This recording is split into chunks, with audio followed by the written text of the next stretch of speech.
Meu boa tarde para todos e todas. Hoje é dia 28 de fevereiro de 2011, segunda-feira. Verbete é o 1854, 4 páginas, 44 logias e 12 máximas. O tema é meta autoevolutiva, dentro da especialidade autoproexologia. A redatora é a professora Goretti, que vai aparecer lá na tela, lá conosco, e vai falar. Já apareceu, olha lá. Ela está até mais clara hoje. Agora, definologia. A meta autoevolutiva é o propósito definido, priorizado, planificado e deliberado pela consciência autodeterminada, com o objetivo interassistencial de obter resultados alinhados à autorreciclagem consciencial e ao cumprimento da própria programação existencial.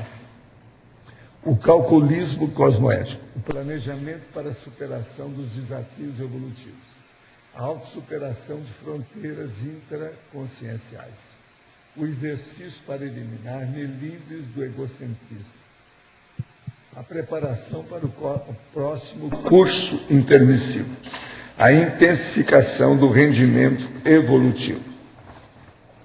Eu li só uma pequenina parte do texto.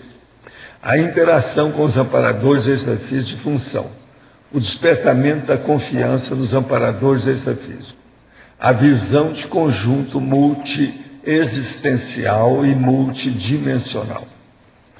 Na taxologia, dentro lá da divisão da argumentologia, nós temos 7 recursos necessários para alcançar ou alcance das metas autoevolutivas. Agora, 15 itens. Da remissiologia, nós destacamos 5. Aceleração da história pessoal, alavanca da PROEX, manutenção dinâmica, objetivo prioritário e priorização da PROEX. Frase enfática. A meta autoevolutiva promove neoaprendizados capazes de enriquecer as autovivências lúcidas, ampliar a confiança pessoal na superação dos desafios, propiciar recins e levar ao complexo. Você possui metas autoevolutivas? De qual nível? Qual é o percentual de metas autoevolutivas já cumpridas? Pergunta. Qual a técnica de cosmoética destrutiva poderemos usar quando o holopensene de um grupo é de competitividade? Olha, a melhor coisa que tem é mostrar os fatos, que a competitividade quase sempre ela pode ser negativa. Então pega um fato que seja negativo e mostra para lá, para a turma toda em conjunto. Como se você estivesse pesquisando. Você não vai dizer como sendo uma definição que você arranjou, não. Você está suscitando ou está mostrando a razão de pesquisar o assunto. Isso às vezes ajuda.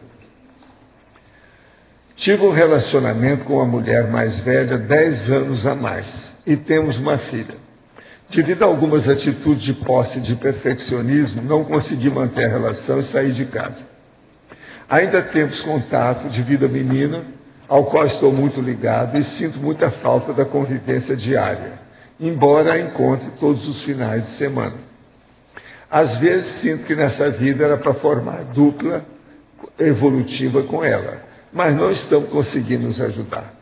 Para me manter por perto e atingir emocionalmente, ela usa nossa filha, pois sabe que isso me afeta muito. Sinto-me preso à relação. Tentei voltar a conviver, mas as suas cobranças e não a aceitação das minhas dificuldades me afetam demais.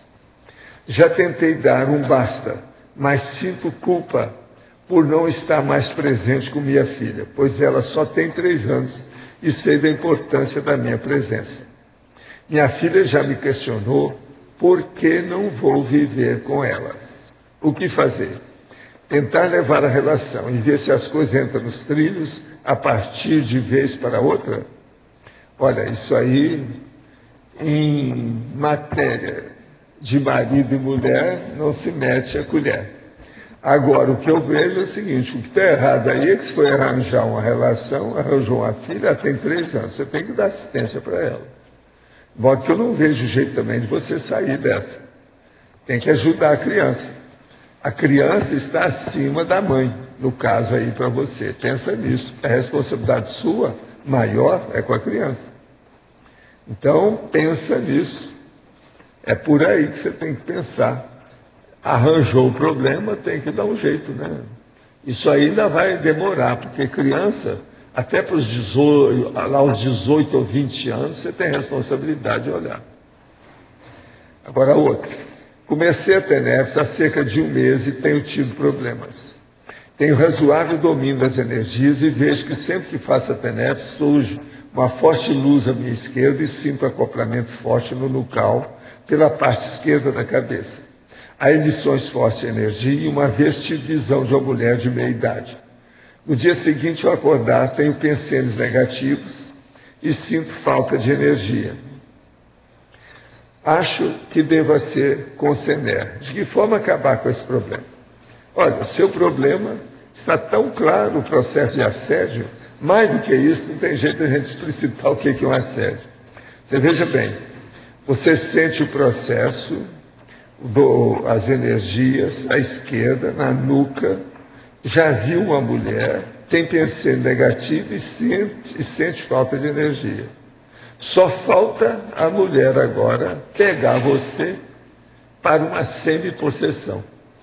Abra o olho, corta fora. Quem manda nos seus pensamentos é você. Quem determina a sua vida é você. Olha bem a sua intenção nessa história e corta isso fora. Outra coisa, faça diz assim. Estude isso como é que é. Não tem motivo. Você está muito consciente, sabe de tudo. Agora, ó, não pare com a TENEPS, senão você vai entrar na semi-possessão.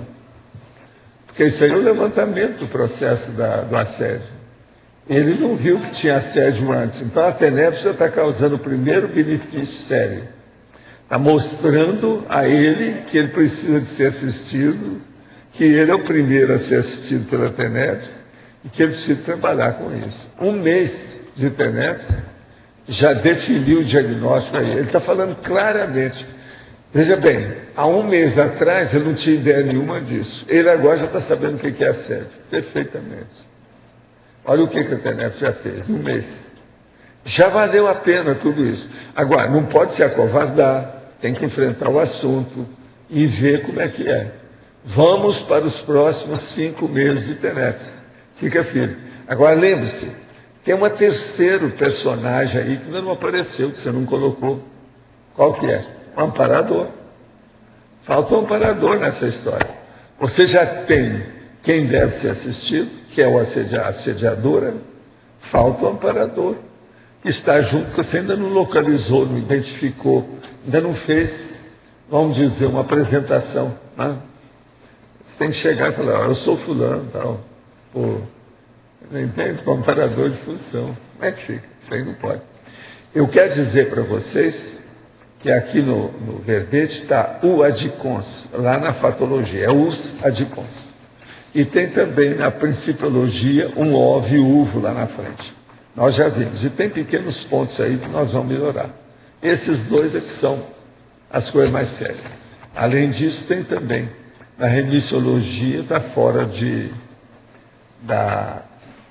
do alfabetismo do alinhamento. Pode falar. A Gorete está ouvindo lá? Está ouvindo agora? Alô, Gorete. Alô, Gorete.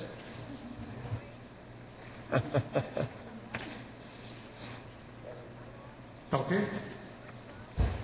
Você está ouvindo, Gorete? Estou ouvindo. Pode falar, João. Nada como um sinal de vida, né? Diretamente da China. Perguntar para você aqui, na página 73, no detalhismo, em ciclologia, você coloca o ciclo das prioridades autoevolutivas sucessivas. Você pode falar mais dessa parte das prioridades evolutivas sucessivas serem cíclicas, né? De alguma maneira? O que você pensou aqui? João, eu não, em qual seção? É na página 73, na ciclologia. Ah, sim, já encontrei. Eu entendi o seguinte, quer dizer, eu coloquei assim como as prioridades autoevolutivas sucessivas, como que as metas e as prioridades, elas não param, elas são sucessivas de uma existência para outra. E aí essas prioridades, elas vão mudando à medida que a gente vai adquirindo maturidade, vai melhorando o discernimento, a assistência. Numa próxima existência, as metas evolutivas continuam, mas com outro padrão. Está me ouvindo? Sim, estou ouvindo. Estamos ouvindo bem. Ah, tá. Não sei se deu para você entender, mas isso aqui é no sentido de as vidas, as existências futuras. Ah, você está falando, você tá falando de um as ciclo... prioridades também do momento, por exemplo, EV, TENEP, SOFIEX. Você está falando de um ciclo de vidas, né, na verdade, né? Então você tem Um ciclo de vidas. Isso, você tem então as suas prioridades nessa vida, depois você vai dar um upgrade, na próxima vida vai ter prioridades, né, parecidas, mas em outro patamar, né? E meu objetivo de estudar esse tema já é pensando na próxima existência. Criar bastante sinapses, parasinapses, para na próxima existência ter a rememoração de metas, considerando que as metas a unibilidade básica da Proexis. E já foi pensando nesse sentido, João. Do auto-revezamento, de sempre ter metas e com acabativas, porque as vivências que eu já tive, já em relação às metas que eu estabeleci, elas dão ajuda, ela impulsiona a gente na evolução. E eu tenho metas evolutivas, depois de estudando esse tema, foi que eu vi que eu tenho metas desde criança, né?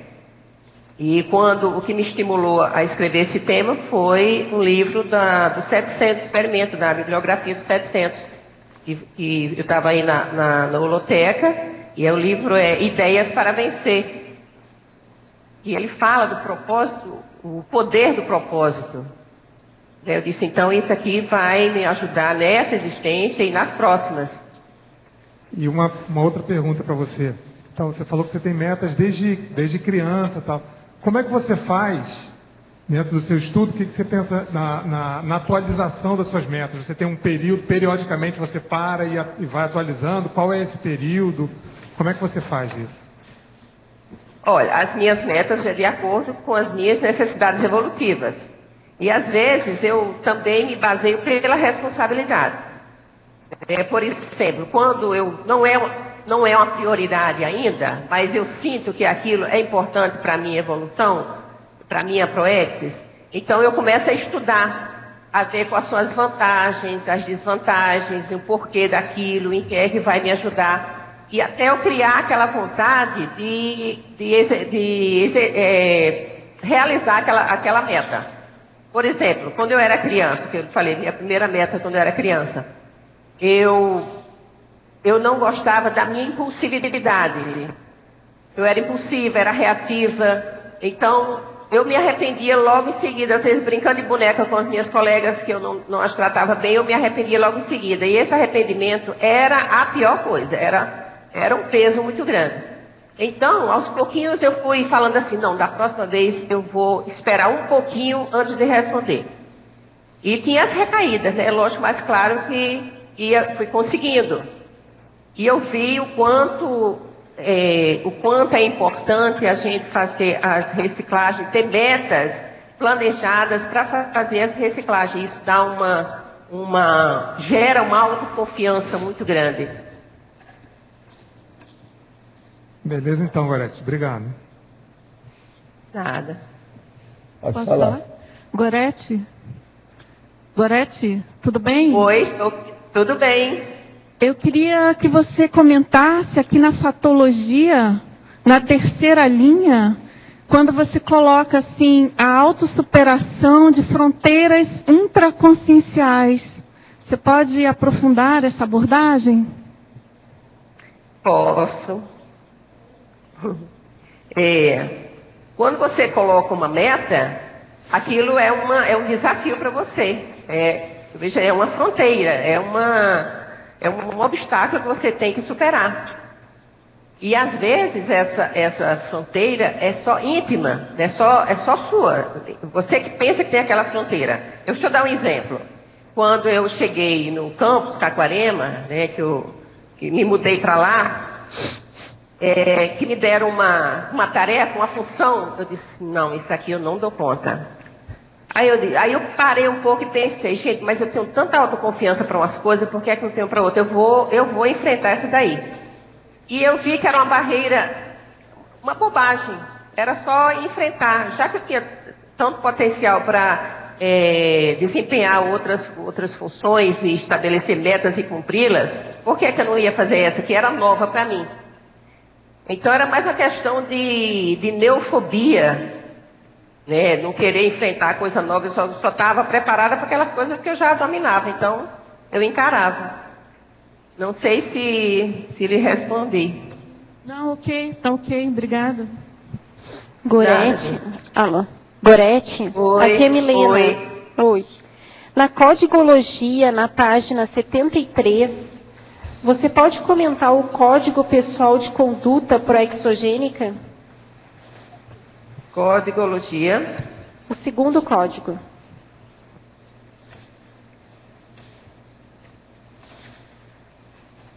Código Pessoal de Conduta Proexogênica.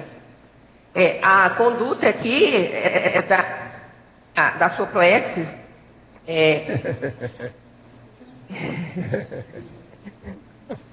O que foi? Estão vindo aí? Está cortando? A conduta proexogênica deveria pelo menos ser sempre cosmoética. Tá uma voz esquisita, né? Então, qual o seu código pessoal de conduta proexogênica? Qual o seu nível de cosmoética já para exercer as suas metas, realizar as suas metas? Eu vejo assim, tem que existir código pessoal para você executar a sua proexis.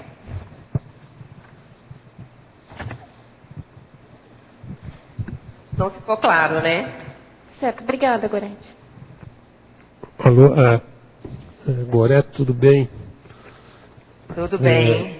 Aqui na fatologia, a quarta linha da fatologia, o exercício para eliminar melindres do egocentrismo. Poderia aprofundar, por favor? Isso aí eu posso exemplificar. Posso aprofundar com um exemplo? Por exemplo, quando eu tenho uma meta, e é o que eu sempre procuro ter, para exatamente eliminar esses melindres. Quando eu tenho uma meta, então eu priorizo a meta, meu foco, minha energia toda para aquela meta. Então você pode chegar para mim e dizer, Gorete, isso aí não vai dar certo, você isso, aquilo. Eu não escuto, aquilo ali não me afeta. Eu não me queixo, eu não reclamo. Então, quando eu vejo que eu estou cheio de melindres, reclamando de muita coisa, eu disse, eu estou precisando de metas. Porque as metas me tiram do egocentrismo. Está entendendo? Por exemplo, quando eu me mudei do Rio Grande do Norte para o Rio de Janeiro, eu fui taxada de coisas que eu tinha que olhar no dicionário o que era, porque diziam coisas comigo que eu nem imaginava. Mas aquilo ali passava assim de raspão, eu não assimilava aquilo, até ataque extrafísico, tudo, mas nada me tirou daquilo que eu queria. Explicou, Arlindo? Então, ok, obrigado. Esclareceu? Bem respondido, obrigado. Gorete. Oi. É Marta, tudo bem? Oi, Marta, tudo bem? Eu estou vendo aqui na Mega Pensinologia, página 72, esse Mega PCN do meio. Metas mostram direções. Eu gostaria que você, se possível, aprofundasse um pouco mais. Marta, olha, as metas você estabelece que direção você quer seguir.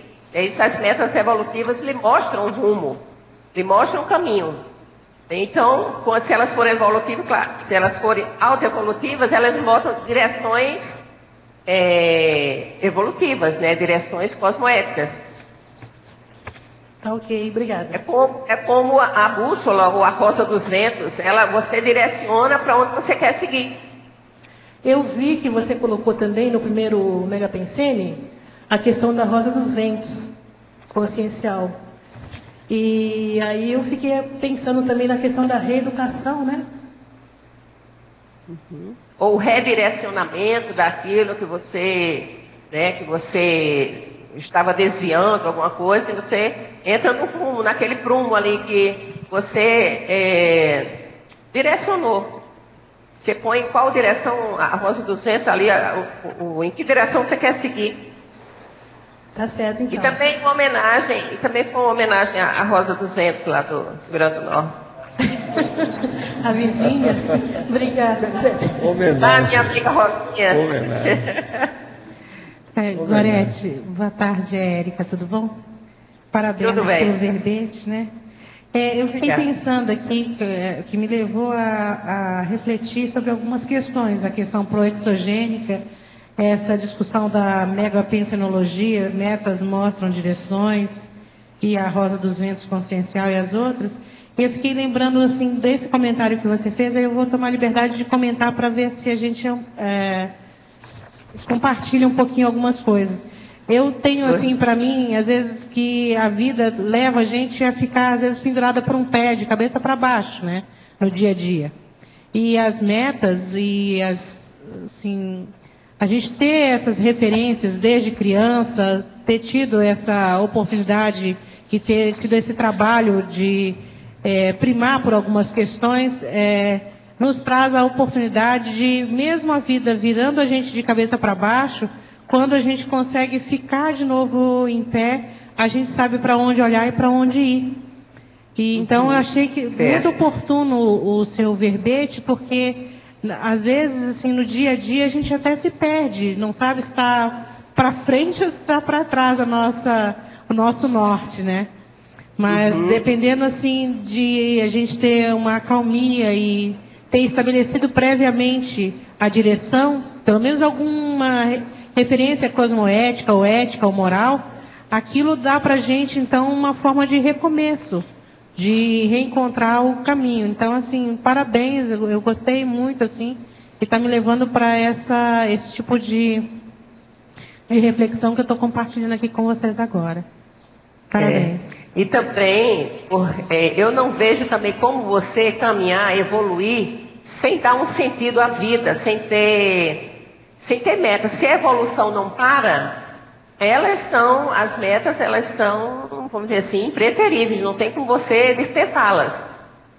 Mesmo que a consciência pode passar algum tempo sem metas, assim, igual a isopor na água, né, vai para onde o vento levar, mas um dia ela vai estabelecer metas.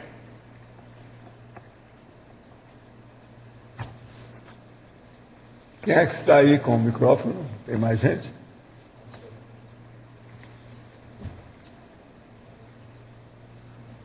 Olá, Gorete, Loche. Oi, Loche. Tudo bom? Tudo bem. A questão que eu queria saber com você é o seguinte: essa meta autoevolutiva, você vê se ela deve possuir algumas características básicas? Uma pessoa que queira fazer o seu planejamento e relacionar uma série de metas evolutivas, que características que deveriam constituir cada uma dessas metas evolutivas? A característica da meta evolutiva é ela ser evolutiva, ela lhe impulsionar. Agora, o traço, a característica da consciência, eu acho que é a vontade e a compreensão de que realmente se aquilo é o que ela quer. Ela tem que saber o que ela quer. Mas, lógico, não sei se eu entendi bem sua pergunta. A característica que eu vejo é essa, de ser uma meta que impulsione a consciência, que estimule, que lhe dê resultados produtivos. E principalmente quando é voltado para assistência. Dar um exemplo. Aqui, a minha meta atual, que eu estou investindo assim, que me tira, que acaba com os meus milindres de queixa, essas coisas, é o domínio das energias. Então, eu cheguei a esse entendimento, já tem 12 anos que eu estou na Conscienciologia, eu não domino as energias. Principalmente quando o emocional entra, né? Então, eu tenho ainda essa deficiência. Mas eu vou cumprir essa meta, vou dessomar, não sei quando, mas com o domínio das energias. Então eu vejo a característica para cada meta é específica, mas tem que... Eu não sei bem o que... Você pode acrescentar mais um pouquinho, porque eu entendo. Dentro do que você começou a responder, acho que você realmente já colocou algumas características, mas eu pensei, por exemplo... ela tem que ser factível, esse seria um exemplo. Agora, pode ser eu penso que para vocês dois é bom a gente lembrar o que a Goretti escreveu na taxologia. 7 recursos necessários para se alcançar as metas evolutivas. Planejamento da agenda pessoal, planejamento da carreira profissional, planejamento da Mega Gescom, planejamento da interassistência multidimensional, planejamento das recins, planejamento do controle financeiro, planejamento da aquisição do pé de meia. Olha, são 7 fora de série aqui, bem em cima do lance. Vamos pensar nisso aí, que eu acho que esse aí é muito prático, esse aspecto aí. Está na taxologia, vai na 74. Com que liberdade... Desculpa, professor. Com que liberdade você vai planejar uma meta se você não tem uma carreira profissional, você não tem agenda? Primeiro, isso aqui tinha que virar metas para você planejar suas metas, né? As recins. Obrigado, professor Valdo, aí pela ajuda. Não, você que escreveu, está ótimo. Estou só vendo. Eu tive ajuda, esse verbete, eu tive ajuda da... esse verbete, na verdade, ia ser um artigo, e a professora Nilce, lá de São Paulo, como pesquisador, ela disse: Goretti, seu artigo está mais para verbete do que artigo. Então, eu disse, então tá, então já passa seu verbete. E o tema foi escolhido por mim, e veio, a Cristina Ferrari me ajudou aí, perguntando para o professor Valdo se o tema podia ser esse, e deu certo. Olha, e a gente na Apex agradece, tá? Todo mundo que escreve verbete pro Ex, a gente só tem a agradecer. Agora aqui, pergunta. Qual a intenção, se existe alguma, quando vivenciamos diversos parafenômenos, uma vez apenas, sem repetição dos mesmos? Porque todos esses fenômenos pelos quais passo são espontâneos, sem que eu use minha vontade. Seria um recado subliminar dos meus potenciais, os quais desconheço? Isso mostra que você não está dedicando a pesquisa do jeito que devia. Anote tudo isso e vamos regaçar as mangas na investigação, na pesquisa. Isso aí é importante. Os fenômenos ajudam o processo de evolução. Outra, como se explica o fenômeno das consciências poderem prever o futuro não premeditado? Será pelo fato do mental soma não possuir massa e assim poder ultrapassar a velocidade da luz? E se algo a ultrapassa, pode regressar o tempo? Não, o processo todo não é bem isso, não. O problema todo é de dedução lógica, de discernimento. Vendo o que aconteceu, o que está acontecendo e o que é possível acontecer. É por isso que eles veem. Eles têm uma visão cosmovisiológica maior, porque analisam, às vezes, as coisas diretamente do mental soma. O senhor defende a ideia do Estado mundial como sendo um efeito inevitável e benéfico para a humanidade, tendo em vista a democracia direta como ponto principal. Em contraponto, houve declarações do Olavo de Carvalho, promovendo uma espécie de campanha, prevendo um futuro Estado mundial, juntamente uma visão oposta ao Estado mundial visto como benéfico. Seria um controle de massa único, malévolo, que está sorrateiramente se apoderando do controle dos Estados soberanos, através da manipulação educacional, de ONGs, movimentos sociais, até mesmo utilizando o socialismo, entre outros. O que o senhor acha desse apontamento? Não, o que ele está falando aí é o problema do grande irmão, etc., do George Orwell e outras coisas mais. O nosso processo não é esse, não. Eu acho, por exemplo, que os estados soberanos estão ainda, hoje, muito mais vivos. Olha o que está acontecendo contra essas ditaduras nessa semana. Olha o processo de manipulação que tem, mas o problema da educação sendo falado, debatido de todo lado. Os problemas das ONGs. Tem ONGs que são ONGs do bem. Os movimentos sociais, eles já são ótimos. Eles já mostram uma série de condições que antigamente não existia isso. Ninguém podia falar. Tinha mordaça em todas as áreas da sociedade. Isso tudo já mostra um processo mais avançado de abertura da convivialidade entre as pessoas e entre os países, entre as nações.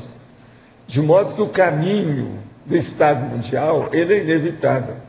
Agora, o Olavo de Carvalho, ele combate muito o processo comunista e outras coisas mais, e sofreu muita perseguição com isso tudo. Ele faz força com os problemas dele. Mas agora, ele ainda é muito pessimista dentro disso. Ele não vê o aspecto mais avançado, multidimensional das coisas. Pensa nisso. Nós estamos vendo o processo futuro, aonde você e toda a consciência humana lúcida é uma consciência multidimensional, parapsíquica. Ela mexe em várias dimensões. Ela tem vários veículos de manifestação. E ela tem várias vidas pela frente. Isso fica diferente. Isso é que nós temos que pensar seriamente. A diferença aí é enorme. Quem é que está com o microfone? Pode falar.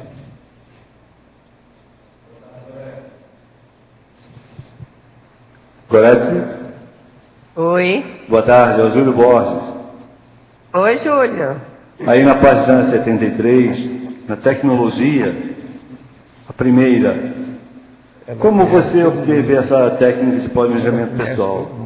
Você recorreu às técnicas de planejamento? Me cortaram.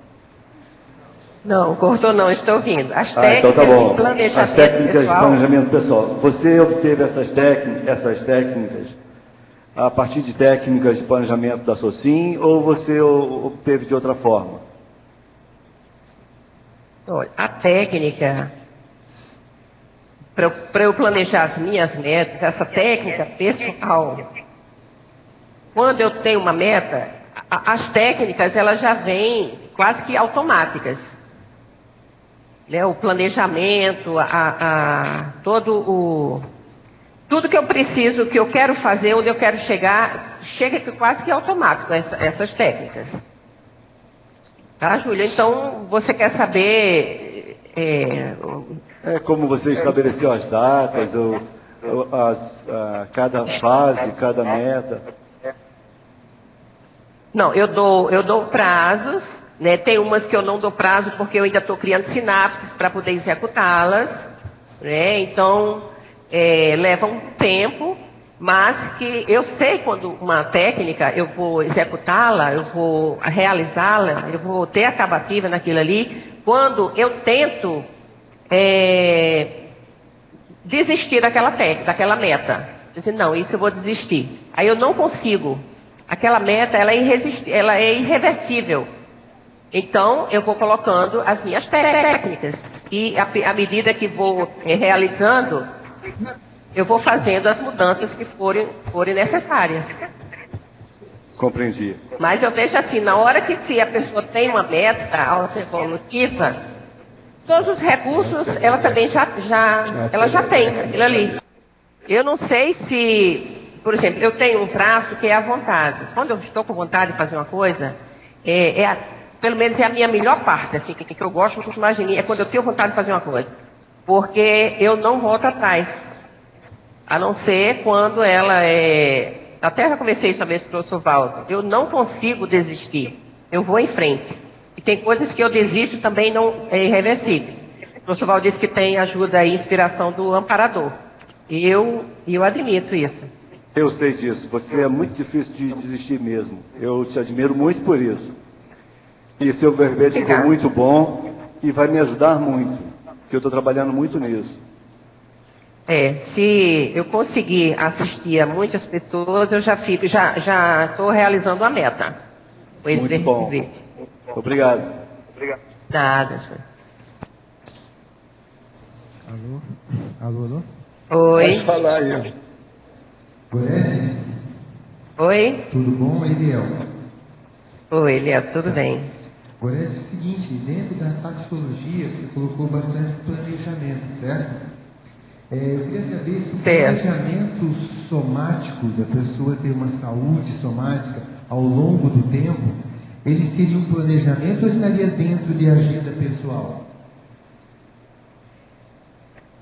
Eliel, eu coloquei, eu não sei, eu sempre fui a pessoa que tive saúde e me preocupei com minha saúde, só que eu errei em algumas coisas que eu fazia de atividade física, né, já pensando que era uma profilaxia, mas quando o professor disse isso é burrice, eu me desmanchei toda, já fui me reprogramando, mas quando eu tinha 18 anos, eu tinha um problema de tireoide, precisou os médicos, lá 3 médicos, né, depois de um tratamento, disseram que eu tinha que me operar. Eu fiquei muito chateada com isso, que ia tirar um pedaço de mim. E eu não tinha... Eu não me sentia uma pessoa, uma doença grave, né? Mas eu não queria que tirasse minha tireoide, que ia me dar problemas, né? Então, o que aconteceu? Depois de algum tempo, fiz um tratamento em Belo Horizonte, e o médico disse, olha, você foi operada desnecessariamente. E logo quando eu me operei, eu disse, eu acho que eu vou querer minha tireoide de volta. Eu vou fazer alguma coisa, mas eu vou ter minha tireoide.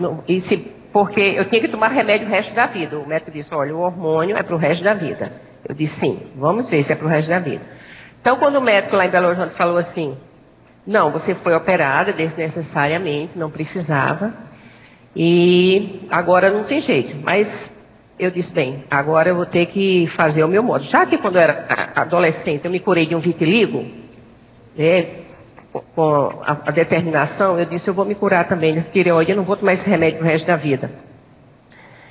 E eu comecei sabia que a vontade estava ali, íntima, tinha aquela certeza íntima. E quando eu conheci a Conscienciologia, conversando com a Malo, o primeiro SP2 que eu fiz aqui no Rio, a Malo disse, exterioriza energia. Eu falei da tireoide, ela exterioriza energia para aqui. Eu disse, nossa, esse é o principal recurso.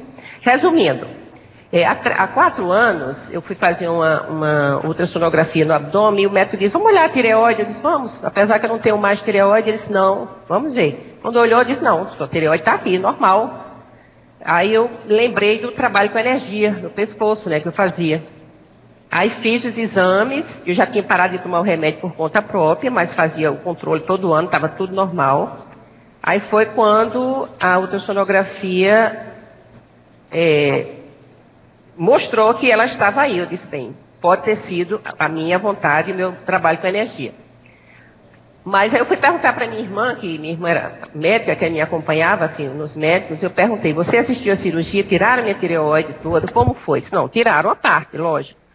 Aí eu não fiquei, eu já tinha jogado todos os exames fora, não tinha como provar nada. Aí fui para uma imersão no curso da OIC, e aí perguntei para a Consciex, ela disse, não, houve uma regeneração da sua tireoide. Aí quando eu perguntei se foi a minha vontade, ele disse, não valorize tanto o soma.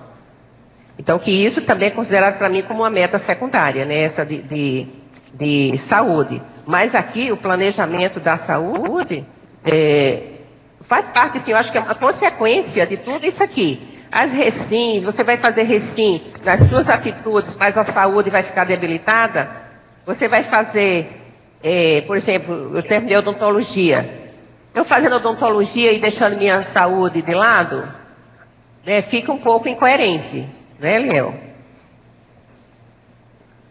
Tá bom, eu acho que a saúde, ela faz parte disso aqui, sim. Tá. Eu queria fazer uma pergunta para o professor Waldo, dentro desse contexto aqui também. Dentro da meta autoevolutiva, professor Waldo, por exemplo, quando o senhor colocou na condição assim, eu não sou desperto total, tá? Foi uma escolha sua, evolutiva para isso. Qual que seriam os ganhos, ou qual é a estratégia evolutiva de ter essa decisão, esse posicionamento? Eu não quero ser desperto total. É que o que eu estou fazendo ajuda maior número de pessoas que qualquer outra coisa. Eu tenho que ter contato com os outros. Eu tenho que ter esse problema mais íntimo. Eu não sou do anonimato. Eu estou na frente da batalha. Então isso é mais importante. A gente tem que ver sempre se você ajuda maior número de pessoas ou não. Engraçado é que tem aqui uma pergunta que é o seguinte, chegou agora. O que é pior? Um estelionatário que ama e respeita a sua família, ou uma pessoa honesta que é um cérebro doméstico, quer dizer, um carrasco? Então eu respondo, o pior é quem faz mal a maior número de pessoas. O melhor é quem faz bem a maior número de pessoas, que é justamente o contrário disso. Você entendeu? Não, entendi. Agora, o que eu vejo é o seguinte, dentro dessa condição, eu não tenho muita dificuldade para fazer o completismo dessa condição, não. Entende? Eu não vejo isso com dificuldade.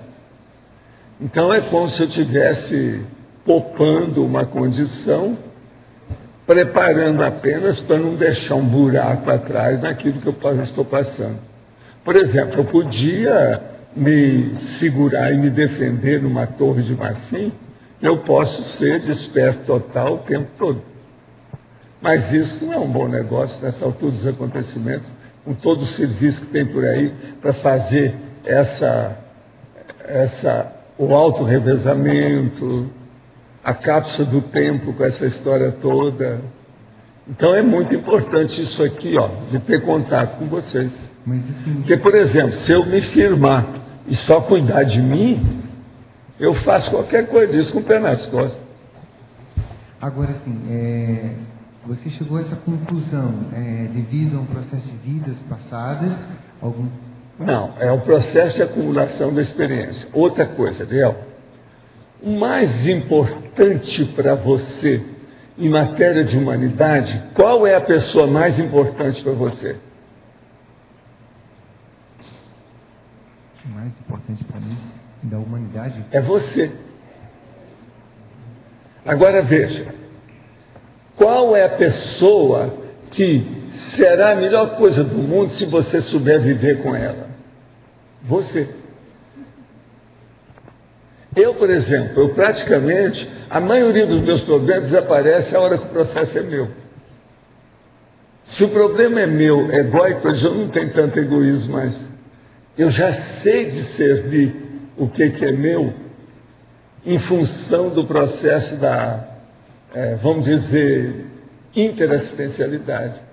Então, por exemplo, se os problemas fossem só eu, comigo, praticamente não teria mais problema. Você entendeu como é que é? Eu sei tudo o que eu preciso, quais os próximos passos que eu tenho. Isso que a professora Gorete estuda da meta autoevolutiva, o que é que tem que ser nessa área, naquela outra, naquela outra, naquela outra. Eu sei tudo o que é que seria o primeiro passo próximo. Quer dizer, os efeitos imediatos, o processo ao longo do tempo. Então, por exemplo, é isso que eu falo. Eu sou uma pessoa que me dou muito bem comigo atualmente. Isso é que é a coisa mais séria, que é o que eu desejaria que todo mundo aqui fosse assim. Você se dá bem com você. Então, com isso, você não tem tanto problema mais. É aquilo que eu falo com nós. A conflitividade ou conflituosidade, ela diminui. Muito sério isso. O que você queria falar? Eu queria fazer uma pergunta para a Gorete. Quais são as barreiras, obstáculos que mais dificultam a pessoa de elaborar metas autoevolutivas? Na sua experiência, o que você vê disso? Lógico, eu acho que é a autocorrupção. Porque há uns 12 anos, e às vezes eu me sentia com dificuldades de exercer certas, até falei isso no começo, exercer certas funções, ou trabalhar alguns traços. Mas aí o que eu fiz? Eu comecei a trabalhar a autoconfiança. Então eu fiz um artigo, só que nunca apliquei esse artigo, porque me deu uma alavancada grande esse artigo de autoconfiança. Então, eu vi assim, para a pessoa ter autoconfiança, ela precisa começar uma meta, manter e terminar. Porque o aprendizado estará nesse intervalo. Agora, se ela interrompe, ou desvia, ou desiste, aí onde está a corrupção. Então, cada vez ela vai confiar menos nela. E os amparadores também. Afeta na autoconfiança, né? Exatamente. Okay. Porque a consciência, ela pode tudo, se ela quiser. Ok, obrigado. Queria só aproveitar e fazer uma pergunta para o professor Valdo. Valdo, você falou essa questão de viver bem com você mesmo, né? A Hannah Arendt até fala algo nesse sentido também, do processo até do julgamento moral, né? A pessoa, o padrão seria estar bem com ela mesma, que até evita essa condição da autoconflitividade. O que você vê que a pessoa precisa fazer para poder viver bem consigo mesmo? Dentro disso que você estava falando agora. É colocar em funcionamento a vivência daqueles autos que nós falamos. Quais são? Vamos falar. Autocrítica, autoevolução, autoincorrupção, autocosmoética, autoprioriologia, autoorganização, que significa autodisciplina de tudo isso em conjunto, a autocosmovisão da própria vida e outra coisa, a autoevolução em si, ou seja, qual é o megafoco do momento evolutivo. Então, esse auto é que precisa. Agora, o mais sério disso, a Gorete falou em cima do lance, que é a auto-incorrupção, que nós precisamos de alcançar. Sem isso não adianta nada. Agora, chega num ponto que o processo do equilíbrio, a sua consciência vai exigir de você mesmo esse autoequilíbrio. Você não se sente bem com desequilíbrio nenhum. Então aí você vai querer consertar tudo quanto é detalhe. Aí vem um monte evolutivo na história, um monte cosmoético, um monte cosmovisiológico. Você quer ver tudo certinho, arrumadinho, etc. Tal. E outra coisa, você não faz mais esforço para isso. Você não perde tempo para isso. A hora que chega nesse ponto, que você não perde mais tempo, essas coisas funcionam, o seu dia já não é mais 24 horas. O seu tempo já não é contado por horas. Aí vem o negócio da semana que eu falo. Você me pergunta, quantas horas são? Eu falei para você, hoje é segunda-feira.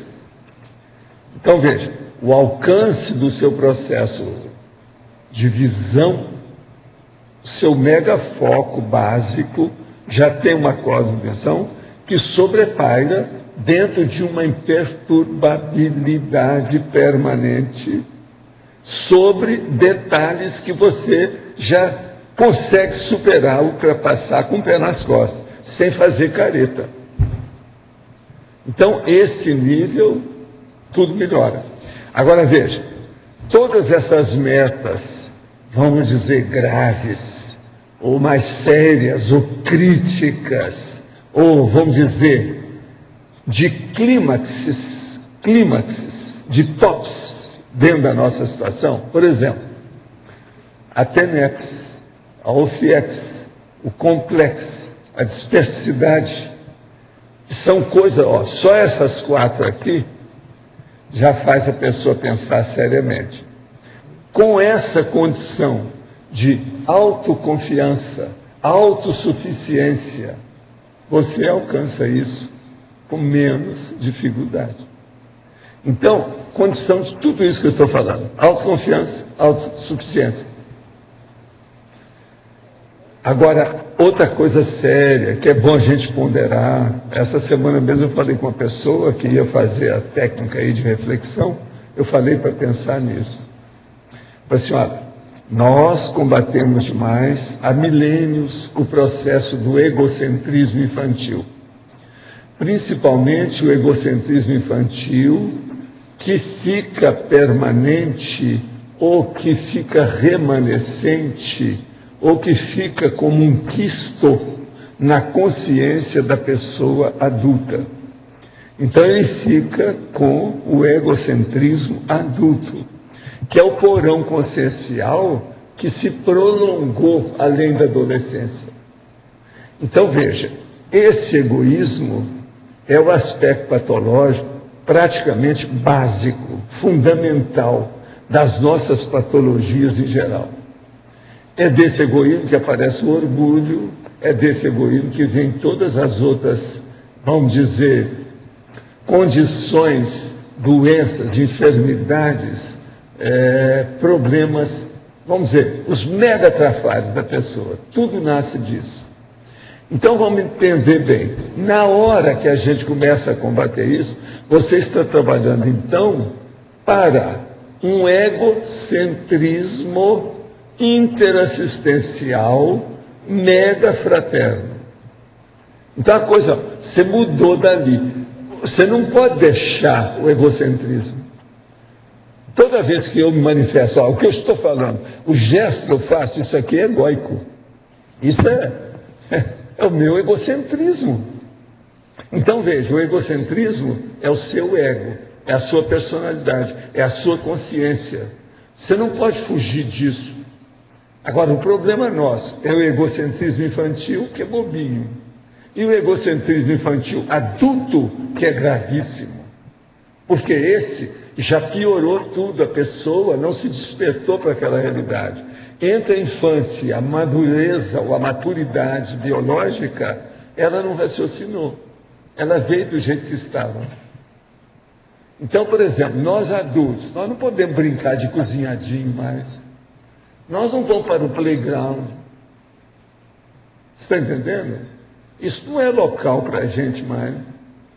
Há, então, um nível evolutivo nas nossas manifestações que se refletem no processo egóico, que é inevitável. A evolução, o que é? É a mudança do egoísmo patológico, da trafarologia, para o egoísmo homeostático da traforologia. A evolução é isso. Então, o mais sério de tudo isso é nós pensarmos que você está onde? Você ainda está com o egoísmo infantil? Você já está no egoísmo adolescente? Você já está no egoísmo adulto? Ou você já está com egocentrismo autolustro de acordo com a evolução cosmoética? Que é o que a gente bate. Agora veja, qual foi a mudança mais séria que o curso intermissivo influiu ou atuou no seu micro-universo consciencial? Foi a mudança desse egocentrismo infantil para o egocentrismo, vamos dizer, universalista, aquele que se abre para a mega fraternidade. A diferença toda foi essa. Todos os problemas que os intermissivistas têm dependem desse périplo, ou seja, desse trajeto, esse itinerário. Você está entendendo para chegar nisso? Então, a hora que eu falo que os meus conflitos são muito menores do que os outros, porque eu já tenho noção dessa história, eu não sou burro, não estou cuspindo para cima, eu me levo muito a sério. Presta atenção, eu me levo muito a sério. Isso então muda. Então aquela pessoa que não leva nada a sério, ele não leva nem a si mesmo a sério. Essa está ainda, você está entendendo? Sobre as, vamos dizer, borrascas do processo egóico. A baratosfera domina, a interprisão está permanente e outras coisas mais. Baratosfera e interprisão mostra a condição do processo do egocentrismo adulto. Agora, por exemplo, quando a pessoa já pensa em cosmoética, uma comunex avançada, evoluída, a hora acessar uma central extrafísica, a coisa já mudou.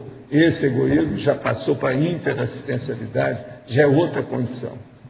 Então, esse egoísmo, lá no fundo, existe até verbete sobre isso. O nome disso chama-se altruísmo. E outra coisa, é muito difícil da pessoa entender o que é altruísmo. Até hoje, o povo tem dificuldade para isso. Existem até autores que falam sobre isso. O altruísmo, quer dizer, altruísmo, no caso, é o outruísmo. Em vez de ser o egoísmo, é o outro, é o eliismo. Você está entendendo? É o nozismo. Então, o processo todo se amplia, muda tudo. Então, pensa bem, a hora que você começar a pensar, é aquilo que eu penso, você não está pensando mal dos outros mais. No entanto, você nunca pensou tanto sobre o mal dos outros. Vê se me entende, tudo isso é paradoxal. Para quem não entende, quebra a cabeça demais até chegar nos pontos corretos. A capa da primeira edição do manual da ProEx, você colocou lá uma pessoa, sendo que sai uma luz do umbigo para o universo. Isso, é mais ou menos isso, né? É mais ou menos isso. A ideia era essa, né? A ideia é essa. Quer dizer, de si para Não tem outro jeito. Agora, por que umbigo? Porque a maioria do que você vai fazer assistência não vai sair aqui, ó, da medula oblongata. Ou, vamos dizer, do seu corono chakra. A assistência mesmo que você vai dar é toda uma umbigada. O cara uma vez me perguntou, qual é a dança que você acha mais importante para a humanidade? Eu falei assim, a umbigada. Umbigada é aquela que bate os umbigos assim, ó, com a barriga. Entende? Por quê? É o processo justamente que tem que sair do egoísmo. Se já tem a dança da umbigada, já está bom, porque a pessoa está pensando que não é só o umbigo dela que existe um segundo umbigo. É aquele que ela bate. Já é alguma coisa. Isso é mais sério que timbalada, do que, sabe como é que é? Tudo isso. É umbigada. É mais sério do que a dança do ventre. A dança do ventre é só da mulher que está dançando, o umbigo que aparece. Não tem outro. Agora, umbigada não. Entende? É o processo do confronto. Entende? Ou, vamos dizer, ataque frontal. Está entendendo? Impacto frontal de umbigos. Então, enquanto a pessoa estiver na umbigada, ainda também é muito pequena. O negócio tem que sair disso para a visão transcendental da cosmovisão, vendo tudo grande. E outra coisa, destruindo janelas, portas e paredes. Aí vem o processo, aquilo que eu falo. Devassar. Acabou. Limpou tudo. Então, essa realidade toda desse altruísmo máximo está dentro do processo da astronomia. Ou seja, está lá. Naquela visão intergaláctica. É o processo que está ali. Ali pega tudo. Não tem mais nada. Lá é o nec plus ultra do processo da abrangência das humanidades. Esse é o caminho que nós temos que chegar lá. Agora, vocês vejam, eu me ponho aqui na condição de cobaia o tempo todo. Com todos os meus defeitos, minhas coisas, mas eu tenho uma coisa. Eu posso ser bobo, aparentemente, mas estou muito consciente do que eu estou fazendo. Eu olho tudo. O João mesmo, há muitos anos, já falava, o Valdo é exigente. Agora, ele só não fez um acréscimo. Ele é muito exigente, o Valdo, principalmente com ele. É verdade ou não é? Porque isso é que faltou acrescentar na história. Eu sou exigente, mas sou exigente também comigo. Agora, nessa condição, então, na hora que nós fazemos a confluência dos processos, isso vem uma série de condições que eu estou até estudando. Eu posso ler para você, só para você ter uma ideia da abrangência. Não vai pensar que eu estou doido nem gagal, porque eu vou falar aqui, não. Isso tudo teria que ser explicado, tá certo? Tem coisa que parece ser a mesma coisa, mas não é. São só 17 palavras, mais nada. Você não pode reclamar que não é muita coisa, 17 palavras. Omni cogniciologia. Omni pesquisologia. omniconfluenciologia, omniquestionologia, omni-informaciologia, que é essa que eu estou dando aqui hoje, omniscienciologia, omnitensenologia, omnianaliticologia, que é o que eu estou fazendo, omniconvergenciologia, omnicongruenciologia. Não fica pensando que é a mesma coisa, que não é.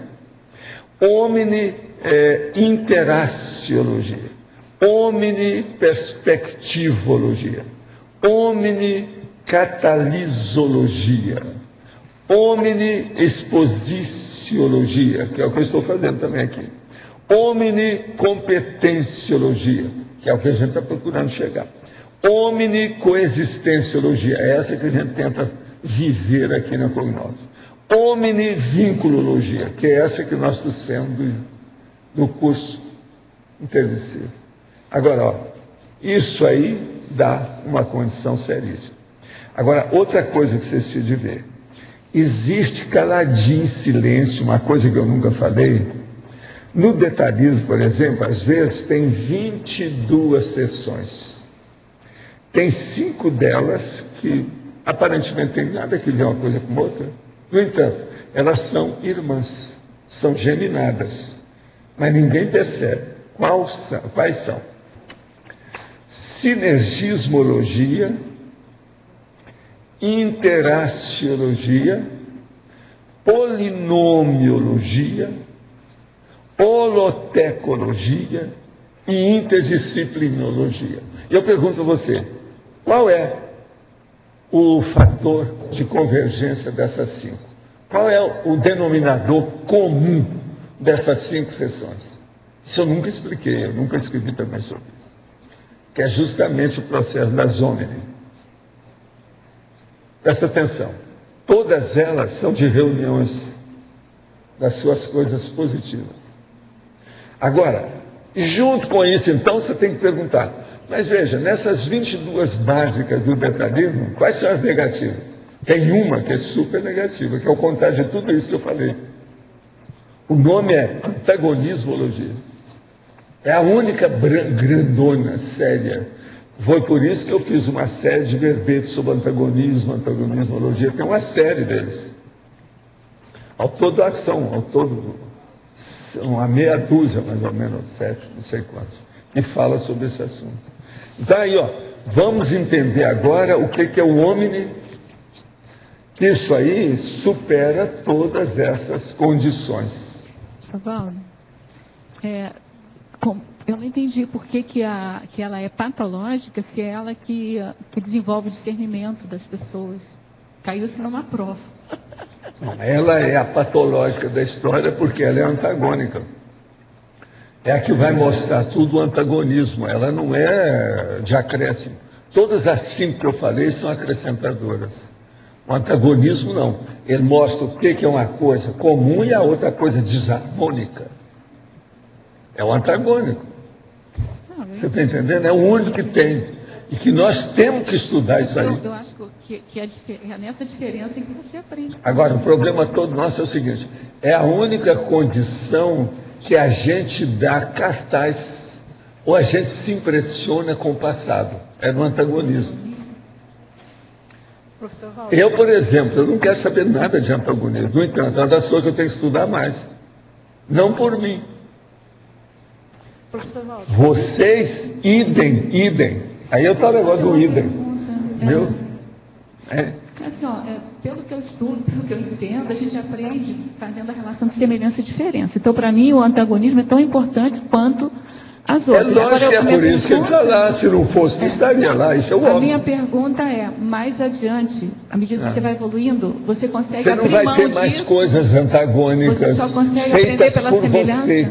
Aqui, existe um antagonismo porque você ainda faz coisa antagônica. Vai chegar um ponto que você pacifica, não vai ter mais belicismo. Então, a nossa amiga lá já sabe disso. Eu estou falando do tipo de cognição, de aprendizagem, assim. Você não vai precisar mais de estabelecer diferença para aprender. Você já sabe. É o serenão. Você já dominou tudo aqui. Que venha outra dimensão. Essa eu já engoli. É o acréscimo. Acabou. Então, veja, nessa questão 5-1 que tem aí, no detalhismo, ninguém nunca fez essa observação para mim. Eu estou fazendo porque é um negócio muito sério.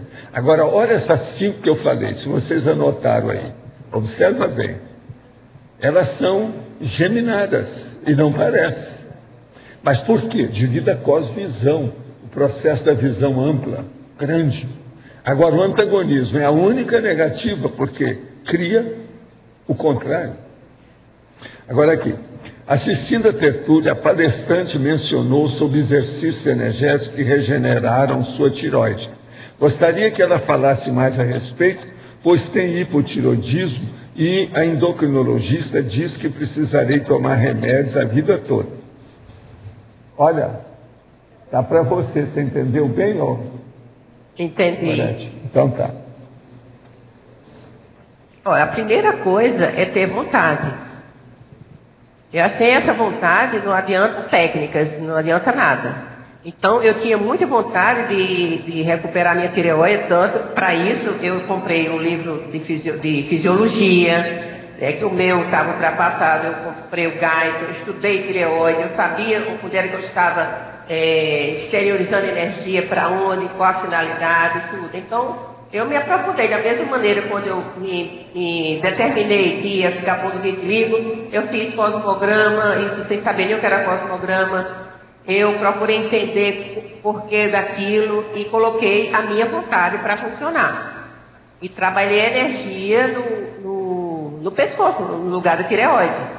E já visualizando a tireoide sadia. Agora, para você aqui de novo, viu, Gorete? Página 73, tecnologia. Poderia aprofundar, por favor, a técnica da evitação das autominésias dispensáveis? As metas em si, elas evitam. É a profilaxia da mesmice, é a profilaxia da neofobia. É a profilaxia de você estar repetindo as mesmas coisas. Porque se você põe metas, você vai ter fazer uma reciclagem, você vai se organizar, vai se disciplinar, vai ter outro entendimento, né, da sua vida. É como vai abrir um espaço, você vai enxergar mais. Agora aqui, no dia 11 de janeiro passado, eu fiz uma cirurgia e me curei de um câncer, carcinoma basocelular, no lado direito da testa. Vou ter que fazer uma nova cirurgia para tirar 5 sinais suspeitos no corpo. Minha pele é muito clara e peguei muito sol na juventude. Eu pego pouco sol, sempre com protetor solar. Vi em uma tertúlia que o senhor usa um tecido especial para proteger-se. Poderia me dizer qual e por quê? O que esse câncer que tive pode significar em termos evolutivos? Acho que o câncer foi um adeus tardio ao meu porão rumo à maturidade. O senhor pode me dar a sua opinião? Por que o senhor acha que as pessoas têm câncer? Tem câncer, nesse caso seu e meu, devido aos raios ultravioletas, ou seja, raios UV, que eles são acumulativos. Com o passar dos anos, você tomando muito sol, e agora também com essas luzes fluorescentes, essas lâmpadas fluorescentes, muito potentes, modernas, que as indústrias estão trazendo, isso dá câncer imediato. É questão de alguns meses na pessoa. Então é muita gente que vai ter câncer de pele. Agora, o que se passa? Eu uso um negócio que é bom você anotar aí, para se você quer se proteger. Eu vou escrever aqui o nome.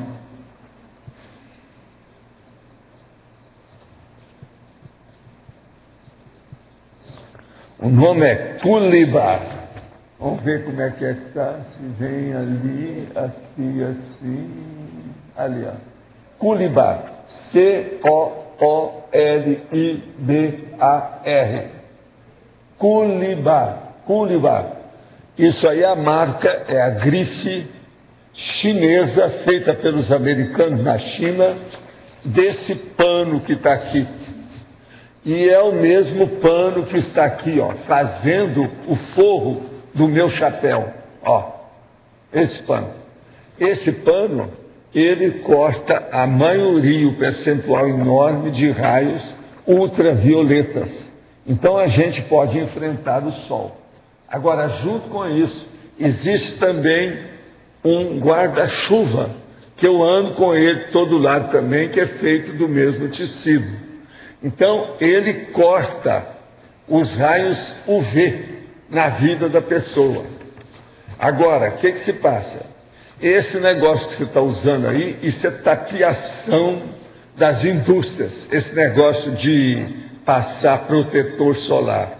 Isso não adianta nada, é conversa fiada. Eu não passo protetor solar coisa nenhuma. Eu evito o sol, é a única saída. Você pode passar um protetor solar número 5 milhões, que não vai resolver niente. Seja besta não vai no bico das indústrias e do comércio. Outra coisa, olha toda lâmpada que seja fluorescente, de qualquer tipo. Usa essas lâmpadas que estão usando moderna de LED, mas não usa essa não, ou senão essa que esquenta, chama lâmpadas incandescentes, que essas também acumulam o UV na sua pele. Eu já tirei um monte de coisa da minha pele e vou tirar mais esses dias agora, que é o processo da ceratose. Tudo que você tiver de ceratose, fica de olho, porque a ceratose acaba dando o câncer. O meu câncer não foi o seu é base celular, o meu foi espino celular. Agora, o meu, por exemplo, ele pode dar até 5% de metástase. O meu nunca deu metástase até o momento, pelo menos não apareceu nada. Agora, deu bem no cocuruto por causa da minha carequice. Eu sou calvo na história, já faz muitos anos, pouco cabelo, esse negócio todo. Agora, olhe bem a sua situação daqui para frente. Uma outra coisa, aqui em Foz tem um amigo nosso que está estudando para ver se eles fazem essas camisas que eu uso aqui, ó, aqui em Foz com tecido importado da China. Vão ver se eles fazem. Essa camisa, ó, é preciso de olhar também que ela tem ventilação, que ela esquenta muito. E atrás também, ó, ela tem um negócio aí, ó, uma rebarba. Agora, ela esquenta bastante, mas é o máximo. Uma coisa muito séria, se você começar a usar camisa ou tecido desse tipo, se você tem sardas na pele, você não vai tomar mais sol, não vai ter UV, as sardas vão desaparecer. Eu agora estou branquinho, nunca fui tão branco como estive, porque eu era todo sardento no corpo. As minhas sardas estão desaparecendo. Então, o que se passa? Eu sou ruivo. Você, em parte, deve ser também nessa base. É loiro para ruivo, ruivo para louro. Isso aí é um problemão.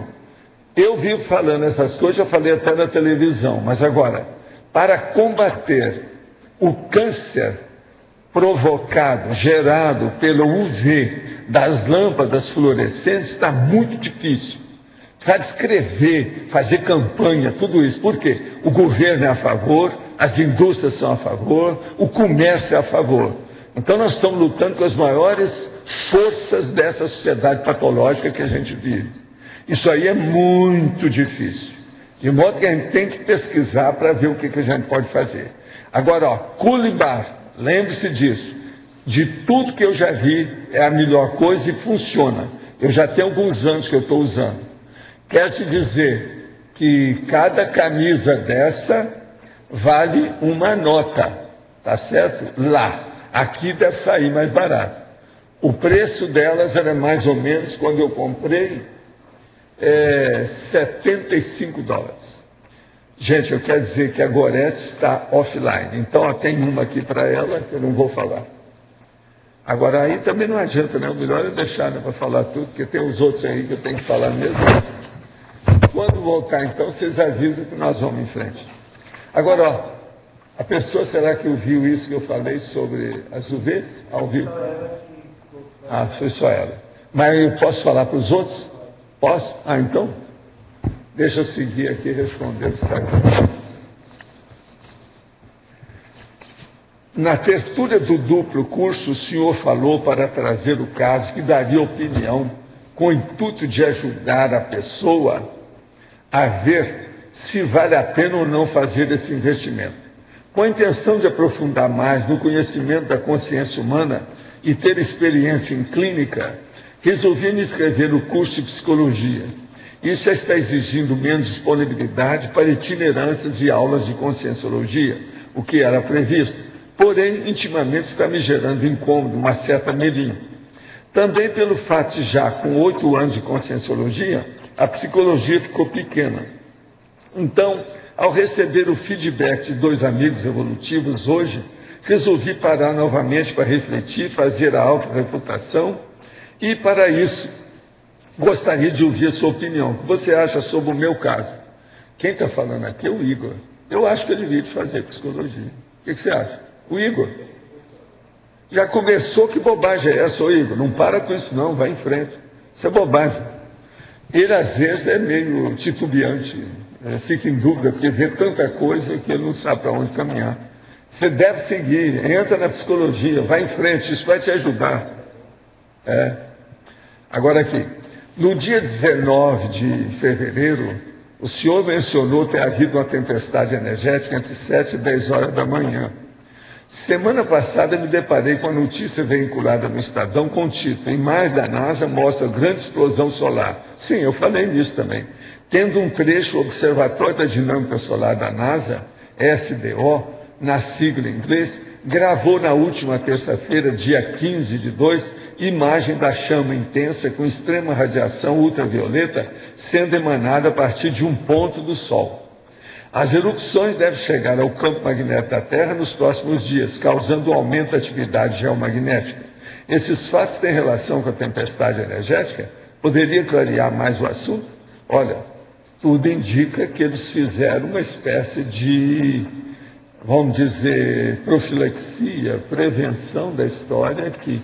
E pelos trabalhos que eu estava fazendo, isso me ajudou muito. Inclusive, me deu outros upgrades aí na minha história aqui do meu trabalho. De modo que outra coisa que eu quero falar é o seguinte: eu me referi a essas explosões solares. Eu falei isso tudo. Eu acompanho isso há muitos anos. Agora aqui outra pergunta. Todo intermissivista que desvia da sua proex é submetido à projeção vexaminosa? Não, é só quando o cara tem mérito, aí depende da meritocracia. Está pensando o quê? Mesmo para passar por um vexame, a pessoa tem que pagar com o negócio. Agora o quê? Projeção vexaminosa, às vezes muda a pessoa toda de uma hora para outra. Eu já vi caso que houve a projeção vexaminosa que eu participei junto com tal mal. E outra coisa, o cara não lembrou muito da vexaminosa, não. Só lembrou daquilo que atacava ele. Mas ele sabia que viu alguma coisa fora do corpo. Ele, então, depois veio falar comigo. Eu falei: meu chapa, você esteve assim, assado, assado. Então, eu falei assim: põe no papel tudo que você lembra. Aí ele colocou e eu fui preenchendo, igual um puzzle. O que é que faltou no episódio extrafísico? O cara ficou besta. Mas como é que você guarda isso tudo? Estava tudo lá. Então ele falou tudo segmentado, sabe? E eu comecei a pôr as outras peças do puzzle, do quebra-cabeça que faltava.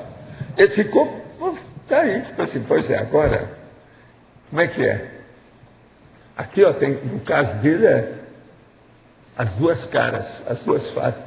Tem que ter vergonha, são as vergonhas nas caras. Senão não vai, na esquerda e na direita. Não vai.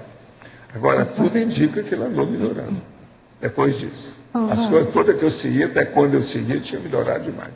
Aqui. Sim. Quando você comenta da chuva energética, que você até explicou, falou assim: olha, é um dia que está tudo mais calmo, presta atenção como está parado, né? Como é que é isso extrafisicamente? Você pode abrir mais alguma coisa, essa informação para nós? Porque você falou assim, inclusive para o meu trabalho, parece que aumenta o silêncio. É a primeira impressão que te dá. Extrafisicamente é isso. Parece que aconteceu o silêncio. Todas as campainhas, todos os sons parece que pararam. Aí você olha, parece que o tempo está estático. Parou. Tem isso. Isso é uma das primeiras coisas que a gente vê. Agora, isso influi nas pessoas e elas não sabem que estão sendo influenciadas. Com uma prolongação do tempo, como uma maior possibilidade de aprofundar sobre as coisas? Não, é um processo de aprofundamento da reflexão. Essas tempestades não isso. Ela faz a pessoa pensar, faz refletir. Por isso que as pessoas mudam. Então, por exemplo, ela tem um compromisso que toda quarta-feira ela ia fazer aquilo. Chega da tempestade e fala assim, hoje eu não vou fazer isso. Então ela fica em casa, ela se recolhe. Você está entendendo? O processo de recolhimento, o problema da introspecção, tudo isso, essa tempestade faz. Tá. Agora, tem muita coisa para a gente estudar nisso, Érica. Pois é. Agora, você que mexe muito com a natureza, quando eu ver uma outra qualquer, eu vou te acusar, te chamar na hora. Então o negócio é ver a hora que você vê, para ver quanto tempo ela vai durar. A maioria dura apenas um pedaço, um segmento do dia. Ela não vai para muito tempo, não. Outra coisa que eu estou querendo te perguntar também, é que você falou para fazer um trabalho ali perto da sua moreira, para prestar atenção na ectoplasmia da árvore e tudo mais. E aí outro dia eu consegui parar ali e perceber melhor como se fosse as energias uma refrigeração. Da moreira, a minha lá? Como se fosse um ar refrigerado saindo do lugar, sabe? Agora, aí eu fiquei quieta. Você tem que ver isso das outras árvores, que sejam frondosas e que estejam assim com muita saúde. Vai de baixo e fica ali um pouco. Procura fazer a tábula rasa na sua cabeça. Você vai começar a sentir energia. A energia aí, ela existe e ela sai da árvore. O processo todo é esse. Isso existe, a coisa é séria. Então o problema da pessoa abraçar a árvore, a pessoa não é burra não, ele não está louco, nem gaga não. Ali tem energia mesmo, não se brinca com isso. Agora tem que ver aquela que seja viçosa, frondosa, cheia de vida. É o que eu fazia, por exemplo, que ia com o meu Fusca lá em Jacarepaguá, para ver o tal IP amarelo, quando eu ficava florido, que parecia um prédio de 10 andares amarelo. A energia daquilo é uma violência. Eu levei vários médicos, mulheres, sensitivas, para ver o meu carro, para ver como é que era. Aquele conjunto de pessoas para ver como é que era.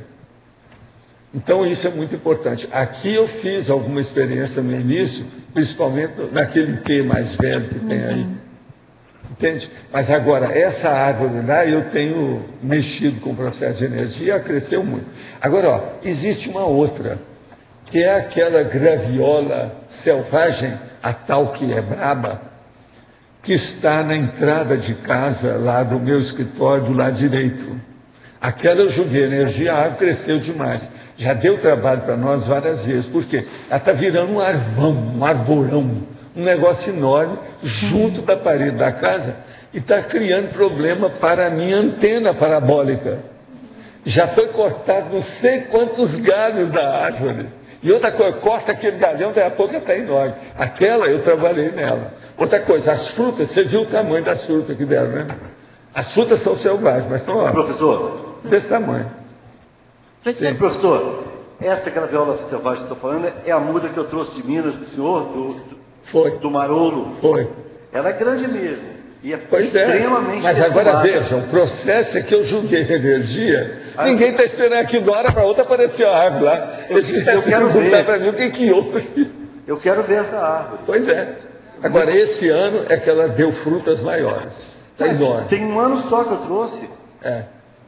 Mas agora, o processo agora que ela está. Ela cresceu demais. Agora, ó, já foi cortado vários galhos dela. E outra coisa, a turma da Sky, que é a que eu tenho da antena parabólica, vem e fala, não, tem que cortar a árvore. Então corta. Vai lá e corta. Dessa vez eles cortaram um galho, você chegou a ver o galho que cortaram? Enorme a árvore. Então, observa esse processo também. Agora, outra coisa, eu queria te falar. Você que roda muito por aí, fica de olho nessa gatinha que está morando lá em casa. Pois é, eu nunca tinha visto a gatinha. Ontem, a hora que nós chegamos de casa, à noite, ela passou na minha frente, numa pressa, na porta lá de casa. Não, já está faz um mês já. Ela tá agora, o que se passa? Eu vou ver se eu controlo durante a noite para ver se ela tem algum lugar que é o hideout dela, quer dizer, aonde que é que ela está, se arranjou um ninho ou um lugar para ela ficar. Mas eu vou olhar através das televisões que eu tenho, as filmadoras. Eu vou olhar a filmadora, se ela estiver no chão, vai dar para ver. Agora é que de vez em quando ela está em cima da casa, ela faz barulho na hora que anda. Então eu quero ver, ela é selvagem demais. A Graça tem colocado comida, etc., mas como é que a gente faz? Tem que colocar sempre no mesmo lugar, tem que dar um jeito, né, de fazer. É igualzinho índio. Tem que fazer a aculturação, a aproximação, aquele negócio. Vê se você me ajuda, você é boa nessas coisas. Vamos lá, junta aí com a Érica, vamos ver o que nós fazemos com essa gatinha. Já faz um mês que ela está aí. Tá entrando a no primeira vez que eu vejo foi ontem à noite. Eu nunca tinha visto. Tá e outra coisa, não vi, que ela passou tipo carroça disparada. Eu não vi nada, a cor, você nem vê direito. Eu achei que era de vocês, porque ela estava tão íntima lá do... Não, ela é nossa, casa, porque né? Ela foi lá para casa, aquele negócio também acabou sendo. Mas essa é a mais selvagem que já apareceu aí. Ela é a super arisca, ela é impressionante. Agora, eu vou ver se eu vejo onde é que ela se esconde, se for fisicamente, eu vou olhar pelas as câmeras, vou mostrar isso aí. São 9 câmeras que estão funcionando das 12. Com essas 9 a gente vê tudo em torno da casa. Vamos ver se ela aparecer. Porque ontem ela estava embaixo, na porta.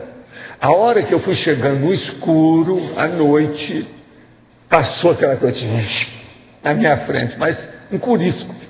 É uma clara, né? É uma gata clara. Ela é clara. O que eu vi parece ser clara. Mas eu nunca vi a gata, não sei como é que é. É bonita. 3 cores.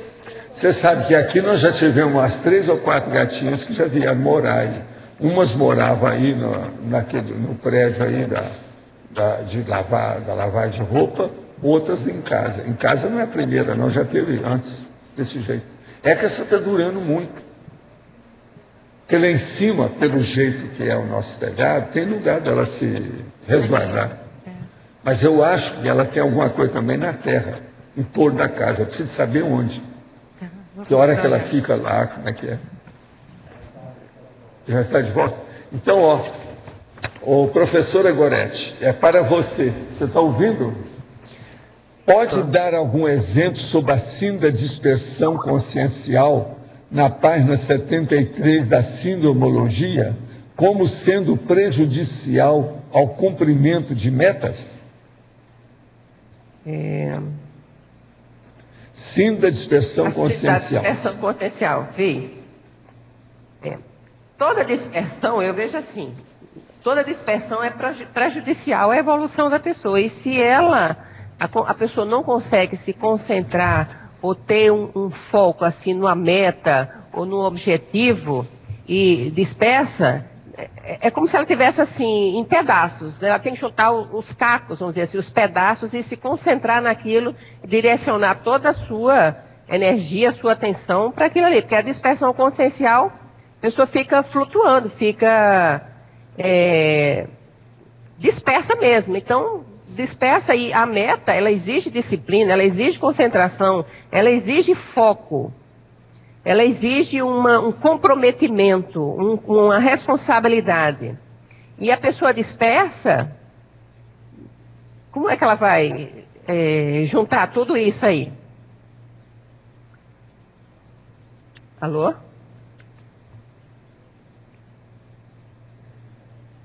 Então, eu vejo assim, a pessoa tem que primeiro tratar essa dispersão, trabalhar isso aí, né? Existem muitas técnicas de trabalhar isso aí e começar uma meta, a mais simples, uma coisa que ela goste muito, para ela também exercitar isso, o foco naquele ponto que ela quer. Tânia, você queria falar alguma coisa? Faz favor. Mas eu acho que Marta está ali esperando há mais tempo. Não? E é só fazer uma pergunta para o professor Valdo, com relação a melim grupal. Eu procurei na enciclopédia e não achei nada sobre melim grupal. O senhor teria, assim, alguma ideia? Melim grupal. Ah, sim. Melancolia intrafísica de um grupo. Grupal. Sim. É esse povo que suicida. Em conjunto, tudo é melim grupal. Já se foi falar disso. Você Mas, está estudando em isso. termos... Quer falar alguma coisa? Fala aí para nós. Eu devia ter Túlia com a apresentação do professor Pedro. Agora, assim, sobre PROEX, as pessoas em torno que estão em melancolia intrafísica, como que a gente pode fazer para fazer com que essas pessoas... São aquelas pessoas que entram num paradão danado. Essas geralmente vão com medinho. Olha que as pararam, entendeu? Tá. Que aquilo ficou aquela condição de paralisação da própria vida, não deslancha. Mas aí, isso aí é que tem que ver. A Melim, geralmente, ela se apresenta, porque você não está vendo como é que a pessoa não vai expor muito. Então você tem que ver o que é que ela não faz. Aí mostra que ela está com Melim. Mas às vezes a pessoa já está em uma certa atividade, assim, a pessoa está desenvolvendo uma tarefa, mas ela está em Melim. Veja, a Melim grupal tem a afinidade da melancolia, todo mundo é melancólico. Então, lá só canta, meu mundo caiu. Entende? É uma fossa absoluta do grupo inteiro. Quer dizer, o negócio do errado. Entende? É muito diferente daquela... Eram duas caveiras que se amavam. É muito diferente isso. As caveiras são superiores ao mundo que caiu. Vamos pensar bem nisso. Mas fala aí para nós. Não, acho que é isso. Os afins se atraem, né? Então, às vezes, você pode encontrar isso em famílias, por exemplo. Todos os membros da família estão num determinado percentual em Melim. E se um dos elementos não puxa para cima, não melhora, não renova, às vezes isso vai se cronificando. Até que um deles pode culminar em suicídio, outras coisas mais sérias, né? Acho que eu concordo com isso. Eu queria fazer duas perguntas agora, Ed. Primeiro, dar os parabéns, né, pelo trabalho, pela produção, pela apresentação. E a primeira pergunta, ela está ouvindo, né? Estou ouvindo. Ah, está ouvindo, né, Dani? Na patologia, de baixo para cima, logo no começo da sexta linha, a imperiosidade evolutiva. Você pode falar um pouco dessa imperiosidade, essa qualidade evolutiva? Posso, Tânia. E eu sabia que ela ia sair de você. Sabia que ia sair de mim? É o seguinte, imperiosidade... Explica, tá? Não, mas eu gosto dessa imperiosidade. É o seguinte, veja assim, as metas, elas são necessárias. Elas são indispensáveis. Elas são, vamos dizer assim, irresistíveis. Não dá para se pensar em evolução sem metas, sem organização, sem você saber onde você quer chegar. Então, por isso que eu coloquei a imperiosidade. Então, e também já ouvi o professor Valdo falando em outra tertúlia disso aí, que as metas, elas são impreteríveis, elas são optatas, né? Elas são... e eu admiti na hora essa condição. Tá? Então, por isso que eu coloquei imperiosidade, porque ela impõe, ela não tem como você fugir dela, das metas. A não ser que você nunca faça curso intermissivo e também, se existe evolução, um dia a bactéria vai fazer curso intermissivo e vai ter metas, né? Sim, o substantivo que você botou é a imperiosidade. Então, ela pode ser neutra, né? Não é necessariamente homeostática sempre. O que você... É isso? Não, eu coloquei aqui como homeostática. A evolutiva. Né? A imperiosidade evolutiva. É homeostática. Sim. O nome que se fala para isso também pode ser imperatividade, o imperativo. Ou seja, a evolução, ela é determinada. Não adianta você fazer força que você vai evoluir no tapa, querendo ou não. É isso que a gente quer dizer. Uhum. Então, a meta evolutiva, quanto mais depressa você souber disso, melhor. Porque você vai ter que enfrentar isso hoje ou amanhã, aqui ou acolá, desse modo ou de outro. Não interessa. Então, veja, e isso é a própria lei da evolução. Ninguém está fazendo isso contra você. É você que é assim. Você foi criado desse jeito, foi gerada desse jeito. Então, como a gente poderia falar, seja morigerada dentro do trabalho. Morigerada, eu tenho que olhar no dicionário. Pois é, agora, imperatividade é mais ou menos a mesma coisa. Agora, ela, como política, não gosta de nada que se subordina. Então, o processo que vem, qualquer canga, está danado. Agora, essa canga é terrível, porque ela é da própria evolução. Não adianta reclamar. Não adianta. Eu estou só avisando. Você reclama, faz força aí, você vai ver. Não vai adiantar nada. Quem avisa, amigo é. Eu já estou avisando. Não vai nessa, você vai perder tempo. Aí tem uma segunda questão. Na página seguinte, na página 73. Na politicologia, você botou um item. Você pode falar sobre essa cracia, esse governo? A verbação, verbo e ação? Cracia. A verbo, você botou o governo do verbo e ação? Isso. Tânia, já está falado aí, né? Verbo e ação. Se você tem uma meta só de teórica, nunca põe a mão na massa para cumprir aquilo ali, não tem saída. É verbo e ação. É o governo da verbo e ação.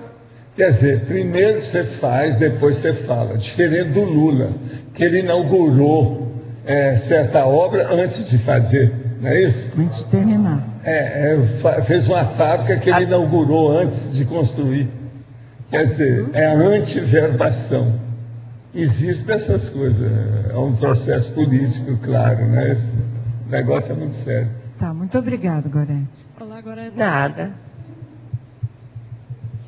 Olá, Gorete. É a Beth. Oi. Oi, Beth. Meus parabéns pelo bilhete. Obrigada. Eu gostaria que você ampliasse em fatologia, quinta linha, o segundo exemplo. A preparação para o próximo curso intermissivo. Você poderia ampliar quais foram as técnicas, ou quais as técnicas que você está utilizando? Olha, a minha preparação para o próximo curso intermissivo. Domínio das energias, ATNEP. Eu vou trabalhar agora, já comecei o planejamento da ortopensenidade, que vai ser o meu livro, Ortopensenidade e os Efeitos Evolutivos. Tem algumas coisas que eu preciso melhorar, já pensando no próximo curso intermissivo. Meu temperamento, melhorar o meu discernimento, entende? Tudo isso aí faz parte das técnicas. O auto-revezamento. Intermissivo. Valeu, Gorete. Meus parabéns mais uma vez. Obrigada, Beth. Pode falar. Gorete, dentro dessa meta evolutiva, né, que foi até falado aqui hoje, da gente deixar de ser belicista e ser mais pacífico, eu queria que você falasse um pouco se você já teve alguma experiência no Laboratório da Paz, que eu nunca fui aí no Campo Saquarema, então eu queria saber um pouco mais, como é que é isso, como é que funciona. O Laboratório da Paz é um projeto, nós ainda estamos trabalhando com a responsabilidade íntima, nós estamos nos preparando, intimamente fazendo as nossas reciclagens para ter mais teática de construir o Laboratório da Paz. E nós apresentamos já um artigo no primeiro Congresso de Autopesquisologia aqui no Rio de Janeiro. Esse carnaval nós vamos nos reunir, um grupo bem consistente, assim, vem gente de Porto Alegre, de São Paulo, aqui do Rio, de Belo Horizonte. E nós vamos escrever um curso sobre a paz para itinerar. E já temos um livro do primeiro encontro da paz, né, em 2009. E aqui o nosso comprometimento é cada um trabalhar a sua paz íntima para isso expandir.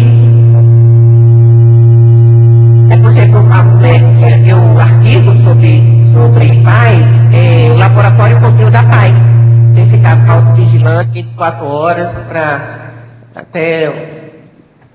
vamos dizer assim, eliminar os vestígios aí dos resquícios de belicismo, né? Agora, a ideia desse laboratório é ser um laboratório individual, de autopesquisa, a pessoa entra lá e faz reflexões sobre o assunto, ou vocês estão pensando em alguma coisa de outro jeito?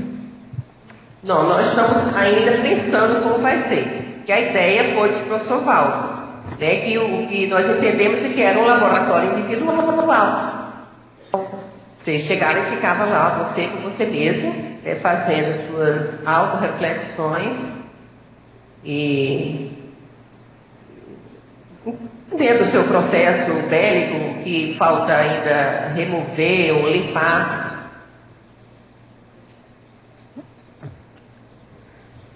Ok, tá? Ok, obrigada.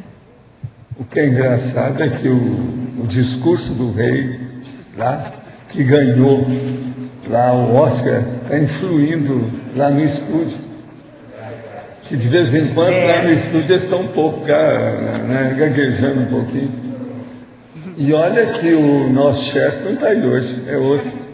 Quer dizer, tem alguém trabalhando com isso. Agora, Gorete, eu queria falar uma coisa para você que ninguém viu, mas que eu sou obrigado a falar em sua homenagem. Você andou estudando muito isso e você colocou 3 palavras sesquipedais, quer dizer, no mínimo com 10 sílabas, dos processos pessoais para a autoevolução. Elas são, no laboratoriologia você colocou autoconscienciometrologia. Na indisciplinologia você pôs autodiscernimentologia. E na habitologia você pôs autoincorruptibilidade. São 3 palavras sesquipedais sobre o processo da pessoa se emancipar e alcançar a meta evolutiva. Está tudo aí, introduzido dentro do seu texto. Pode ser que você nem viu, que você chegou e colocou isso até sem examinar. Mas essas palavras são seríssimas. Estou só lembrando, os 3 locais estão aqui, assinalei. Gorete. Obrigada, professor Valdo. Mas deixa eu fazer só aqui um comentário. Professor Valdo, uma coisa que eu percebi fazendo o verbete é que há uma expansão do mental soma muito grande. Eu gostei muito da experiência. Então, cadê o segundo verbete? O segundo verbete eu vou esperar você me dê um tempo, porque aí já você estou esperando também do meu lado. Já estou esperando também do meu lado. Seu verbete está muito bom. Ela estudou bem a situação. E outra coisa, só 4 páginas, né? Ela colocou tudo aqui. Muito sério. Quem é que está com o microfone ainda? É você, pode falar. Aqui atrás. Quem que é que está? Cristiane. Oi. Então, Gorete, parabéns pelo verbete.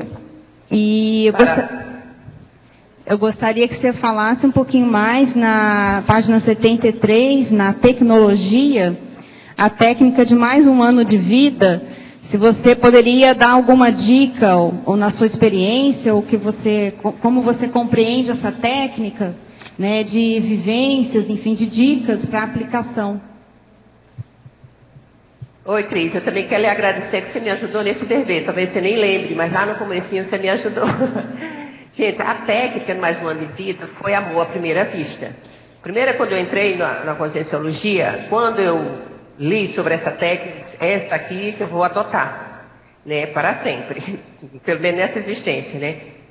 Então, eu faço a técnica Mais um Ano de Vida desde que eu entrei na Conscienciologia. Só que as primeiras, eu não fazia um planejamento muito técnico, mas, por exemplo, para a TENEPS eu fiz a técnica Mais um Ano de Vida, para a docência, tudo eu fazia técnica Mais um Ano de Vida.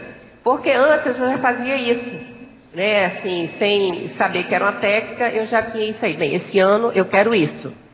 Então, a técnica Mais um Ano de Vida é a que eu mais utilizo para realizar as minhas metas. Eu coloco lá tudo o que é a técnica dos 700, eu coloco aquela página, coloco os meus objetivos, a metodologia, tudo como eu vou fazer e cumprir aquela meta. Por exemplo, eu estou agora trabalhando o domínio das energias. Então, tudo sobre energia tem lá no início do livro que eu fiz, né, para ir acompanhando. E as anotações são diárias. né, como está o meu desempenho. E a técnica é aquela como está escrito no 700, é só colocar em prática, né, o que você quer superar. Quando você aplica a técnica e por um acaso você não consiga cumprir aquela meta que você tinha se proposto ali em um ano, né? Como é que você faz aí? Como é que você aplica outra técnica? Você revê prazos? Você faz alguma adaptação? Como é que funciona?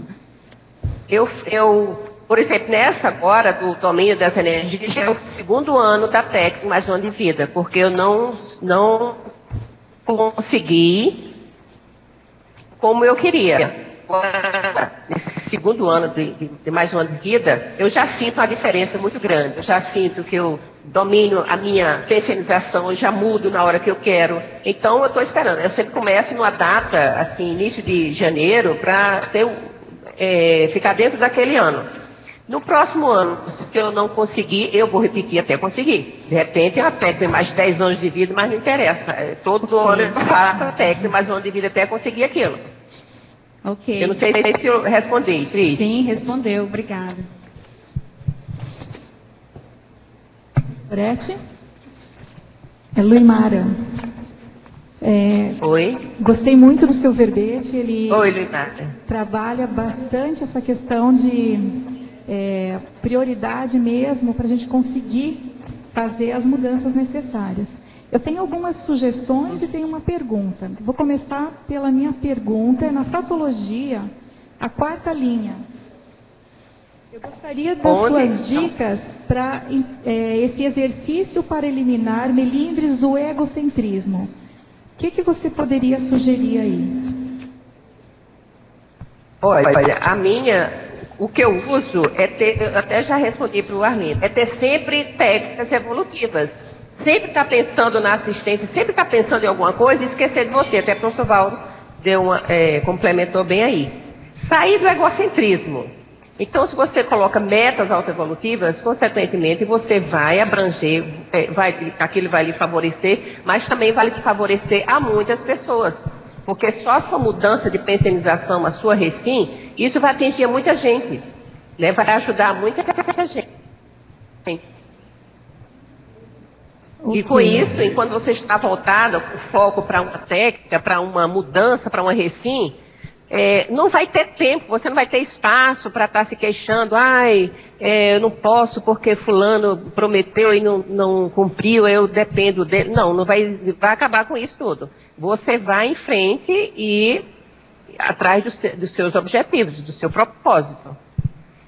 Ok, então é uma autodeterminação. E para a gente acabar com os melindres do egocentrismo, a gente já tem informação suficiente para superar essas bobajadas, né, de ficar reclamando de tudo, né, porque a gente tem um objetivo maior, que é evoluir, é aproveitar essa oportunidade ímpar agora nessa existência.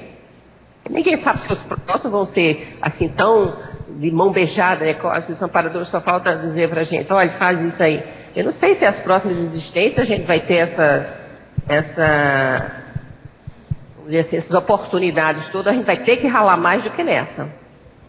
Okay. Então é melhor acabar com logo o egocentrismo nessa, né, e ficar disponível para uma coisa mais avançada na próxima existência. Tá, deixa eu te falar aqui na primeira linha da patologia, você botou assim, o poder de organização. Aí, isso aqui você se refere ao poder de organização pessoal ou ao poder da auto-organização? Tem. O poder de organização que as metas têm. Estabeleça uma meta e você vê como você se organiza rápido para você cumprir aquilo ali. E sem organização você não vai cumprir meta nenhuma.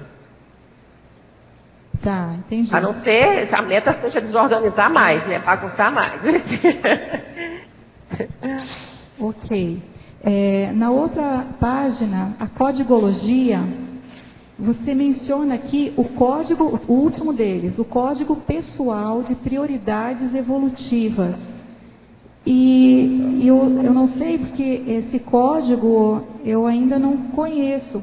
E a questão do MPP, que eu senti falta aqui, que é o Manual de Prioridades Pessoais.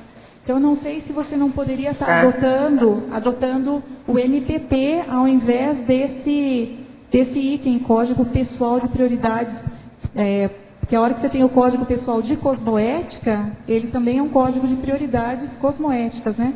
Então, Luimar, eu vou ver isso aí, tá? Eu agora não lembro mais se eu copiei os outros verbetes ou se foi, eu coloquei isso aí. Não, acho que esse você criou.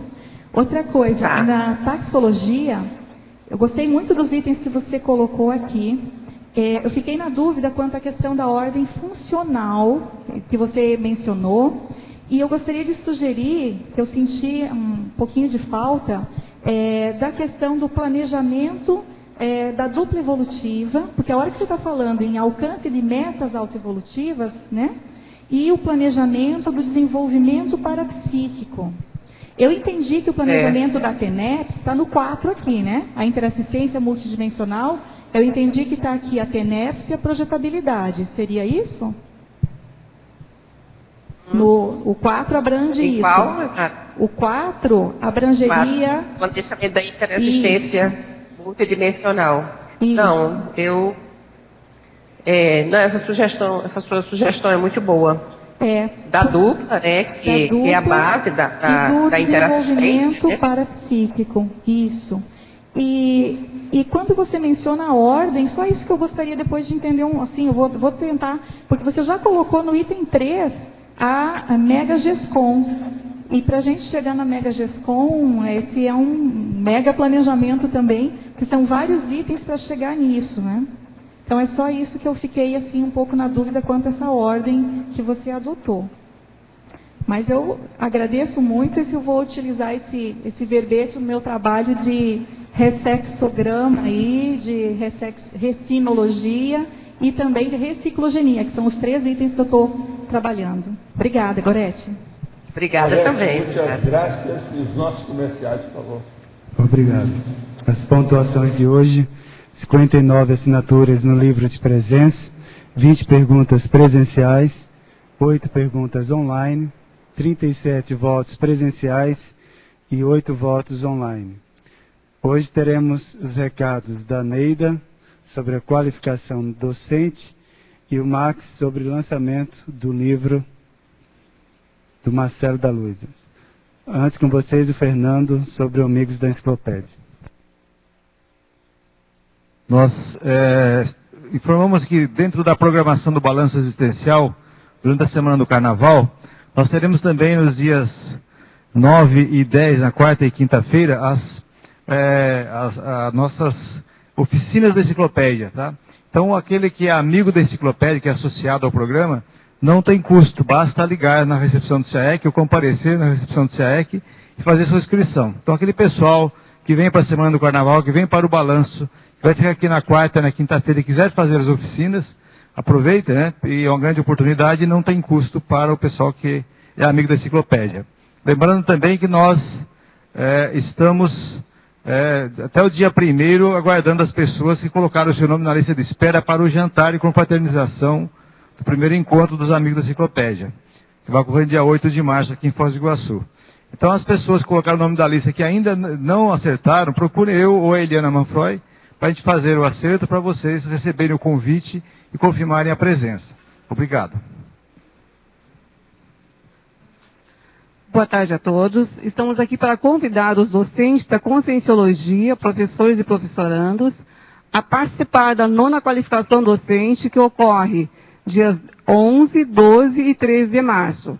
Então, menos de 15 dias, gente, e restam poucas vagas. Esse curso é promovido pela Reaprendência e tem como objetivo contribuir na qualificação das metas evolutivas parapedagógicas dos docentes. Então, por favor, não deixe de participar, realizando a sua inscrição, ou buscando mais informações junto ao site www.reaprendência.org ou ainda pelo telefone 45 3525 2652. Estão todos convidados.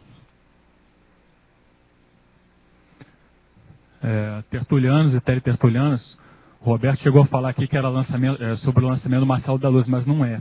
É mais um novo livro que a Editares vai estar lançando, e dessa vez é da professora Vera Hoffmann. A gente vai lançar no domingo agora, no dia 6/3, né, às 8 horas. O livro é Sem Medo da Morte. E vai ser lá no Discernimento, né, 8 horas, aqui mesmo em Foz, né? É importante ressaltar que o livro da Vera, da professora Vera, vai ser lançado dentro do curso Balanço Existencial, e onde a professora Vera estará dando uma aula e vai ser aberto a todos os convidados. Obrigada.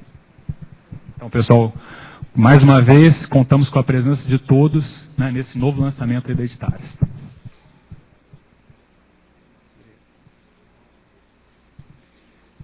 De autoria da professora Miriam Sanches, teremos o verbete Taxologia Holotecária e a especialidade Holotecologia. Obrigado pela presença de todos e até amanhã.